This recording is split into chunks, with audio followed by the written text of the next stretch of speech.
Video like जरूर कर लीजिए और ऐसे वीडियो लगातार फ्री में पाने के लिए चैनल को तुरंत सब्सक्राइब कर लीजिए और बेल आइकन को जरूर टैप कर लीजिए ताकि आगे भी सारे वीडियो आपको मिलते रहे। यूट्यूब में फॉलो करते हैं तो प्लीज ये वाला फ्री टेलीग्राम चैनल जरूर ज्वाइन कर लीजिएगा। सारे नोटिफिकेशन सारे अपडेट यहीं पे आते हैं, ध्यान रखिए। Welcome to state PCS preparation by study for civil services. हमने पिछले लेक्चर में टाइप ऑफ वर्शिप जो है जो लेटर वैदिक पीरियड में स्टार्ट हुई थी उसके बारे में पढ़ा था। आज हम जानेंगे जो है जो यज्ञ होते हैं, बेसिकली 3 टाइप के यज्ञ होते थे लेटर वैदिक में, तो उन तीनों यज्ञ के बारे में जानेंगे और बात करेंगे। ठीक है, चलिए सेशन स्टार्ट करते हैं। लिखा है the first type of daily yajna is that which was called गृहक्रमणी। क्या कहा जाता था? जो डेली टाइप का यज्ञ होता था, जो डेली किया जाने वाला यज्ञ, उनको क्या बोलते थे? गृहक्रमणी। ठीक है, these where done at the time of birth, marriage and death etcetera.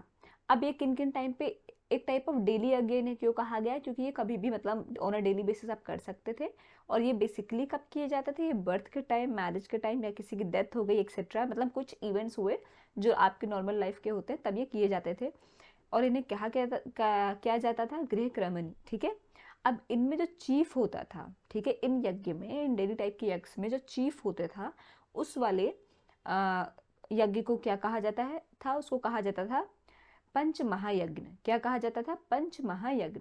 ठीक है, पंच महायज्ञ। ठीक है, चीफ होते थे। तो पहला टाइप डेली यज्ञ क्या होता था? जो फर्स्ट टाइप ऑफ डेली यज्ञ उसको क्या बोलते थे? गृहक्रमणी। ये कब किया जाता था? बर्थ के टाइम, मैरिज के टाइम, डेथ के टाइम, ऐसे कोई इवेंट्स आ गए उनके टाइम। ठीक है, इन सब में जो चीफ होता था उनको क्या बोलते थे? पंच महायज्ञ। ठीक है, अब सेकंड कैटेगरी जो यज्ञ की आती है they those yajnas which they performed on special occasion, जो स्पेशल ओकेशंस पे परफॉर्म किए जाते थे। इनमें होता है आपका दर्शन यज्ञ, पुराना मास यज्ञ, चतुर्मास यज्ञ, वे प्रोमिनेंट इन दिस। ठीक है, अब जैसे पूर्णमास क्या हो गया? पूर्ण हम लोग कहते हैं ना पूर्णमास की चंद्रमा। ठीक है, ऐसे पूर्णमास को किया जाता था, चतुर्मास को कर दिया गया, दर्शन यज्ञ होते थे। ठीक है, ये सारे हमारे सेकंड कैटेगरी में आते हैं। ठीक, in the third category yagya lasting for several days used to come. तीसरी कैटेगरी आपकी क्या है? जब यज्ञ आपके बहुत ज़्यादा दिनों तक चले। ठीक है, जैसे आपका फॉर एग्जाम्पल अश्वमेध हो गया, वाजपेयी हो गया। ठीक है, ये सारे यज्ञ आपके कौन से हैं?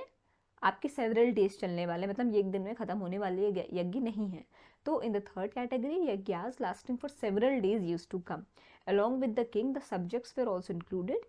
Soma yajna, Agnaya yajna, Ashvamedha yajna, Vajapeya yajna etcetera are included in this. तो इसके एग्जाम्पल्स कौन कौन से हैं? इसके हैं एग्जाम्पल सोमा, अग्नयाग्नि, ठीक है, अग्ना यज्ञ, ठीक, अश्वमेध और वाजपेयी। ठीक है, एक्सेट्रा है आगे भी, बट ये आपके मेन एग्जाम्पल है। ठीक है, अब देखते हैं अग्निहोत्र यज्ञ कौन कौन, इसको मतलब किस प्रकार का यज्ञ होता था। ठीक है, दिस यज्ञ was performed in the morning and evening in the worship of fire. अच्छा, अब सबसे इंपॉर्टेंट बात देखिए, यहीं से आप लिंक कर सकते हैं कि अग्नि, तो अग्नि लिखा हुआ अग्निहोत्र में, तो अग्नि के लिए ही ऑब्वियसली ये वर्शिप होती है। ये कब होती थी? मॉर्निंग और इवनिंग में, in the worship of fire, मतलब अग्नि के लिए ये वर्शिप की जाती थी, in the worship of fire. ठीक, it has been described as a loss of sin and boat to heaven. Darshana and Purnima yajna, these way performed on अमावस्या। जैसे मैंने आपको बताया, एक्सप्लेन किया था कि जैसे पूर्णिमा होती है तब हम तब यज्ञ करने का प्रचलन था। तो देखिए, दर्शा and Purnima yajna, these way performed on Amavasya and पूर्णिमा, अमावस के दिन और पूर्णिमा के दिन ये यज्ञ परफॉर्म किया जाता था। ठीक है, अग्नि एंड इंद्र इन द दर्शा yagya and Agni and Soma were the main deities in the yogya yagya. अब ये इंपॉर्टेंट यहाँ पे लाइन आ जाती है कि दर्शन यज्ञ में कौन कौन से देवताओं का बेसिकली पूजा किया जाता था, मेन डिटीज होता था अग्नि और इंद्र। और आपके योग्य यज्ञ में कौन कौन से होते थे? आपके अग्नि और सोम। अब अग्नि दोनों जगह है। ठीक है, अग्नि एज अ डिटी दोनों ही यज्ञ में है। ठीक है, फिर आपके आ जाते हैं सूत्रमणि यज्ञ। In this yagya animals and सुरा वेर सैक्रिफाइस्ड। ठीक है, सूत्रमणि में क्या होता था? Sacrifice of animals. ये देखिए, सैक्रिफाइस्ड, तो कौन सा यज्ञ है जिसमें सैक्रिफाइस किया जाता था? तो सूत्र यज्ञ में। ठीक है, कौन से यज्ञ में? सूत्र yagya, Sautramani yagya. In this yagya animals and sura were sacrificed. ठीक, फिर आता है आपका Purushamedha yagya. It last for 5 days। ये चीज़ आपको बहुत इंपॉर्टेंट याद रखनी है कि पुरुषमेध यज्ञ कितने टाइम तक लास्ट करता है? तो 5 दिन तक चलता था। It was used by Brahmins और Kshatriya. Men were sacrificed in this. अब देखिए पुरुषमेधा में क्या होता था, इसमें आदमियों की बलि दी जाती थी। मेन वेयर सैक्रिफाइस, ये देखिए मेन वेयर सैक्रिफाइस, केवल एनिमल ही यज्ञ में सैक्रिफाइस का प्रचलन नहीं था, बल्कि इंसानों को भी सैक्रिफाइस किया जाता था। तो पुरुषमेधा में क्या होता था? Men were sacrificed in this. Most of the 25 yajna pillars were built in this. जो 25 यज्ञ पिलर्स हैं वो इसी में मोस्ट ऑफ बने हैं, ठीक है, ज़्यादातर इसी में बने हैं। आ जाते हैं पंच पशु यज्ञ। इसमें क्या होता था? 5 एनिमल्स का सैक्रिफाइस दिया जाता था, इसीलिए इसको पंच पशु कहा गया है, ठीक है।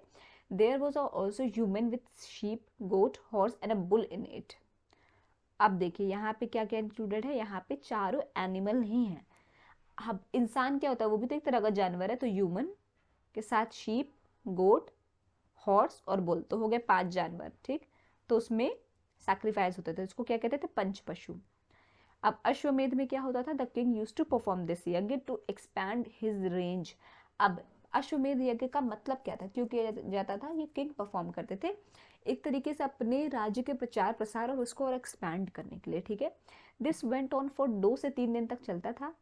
4 queens and 400 of their attendants took part in this. 4 queens लेती थी इसमें पार्ट और 400 उनके attendant. At the end of a year, some horses with 600 bulls, ठीक है, साल के अंत में मतलब एक साल के अंत में कुछ हॉर्सेस और 600 बुल वेयर सैक्रिफाइस। सोचिए कितने बड़े अमाउंट में सैक्रिफाइस होता था, कुछ हॉर्स और 600 बुल एक साथ सैक्रिफाइस किए जाते थे, ठीक है। दिस यज्ञ was completed donating 21 cow and giving दक्षिणा टू द प्रीस्ट। अब सोचिए सब कुछ सैक्रिफाइस कर रहे हैं पर काउ को नहीं करते थे, क्योंकि काउ आपके घन्य मानी गई है, ठीक है, कैन नॉट बी स्लॉटर्ड। तो इसको सैक्रिफाइस नहीं करते थे, 21 काउ को दान देते थे दक्षिणा के रूप में। किसको? पंडित को, प्रीस्ट को, ठीक है। तो आज का सेशन हम यज्ञ का यहाँ पे एंड करते हैं। आगे का पार्ट हम नेक्स्ट लेक्चर में कवर करेंगे। आई होप आपको सेशन समझ में आया होगा। कोई भी डाउट हो तो प्लीज़ कमेंट सेक्शन में कमेंट करके ज़रूर बताइएगा। और अभी तक अगर आपने चैनल को लाइक शेयर सब्सक्राइब नहीं किया है तो प्लीज़ कीजिए, बेल बटन को प्रेस करना ना भूलिए। Thank you so much for watching.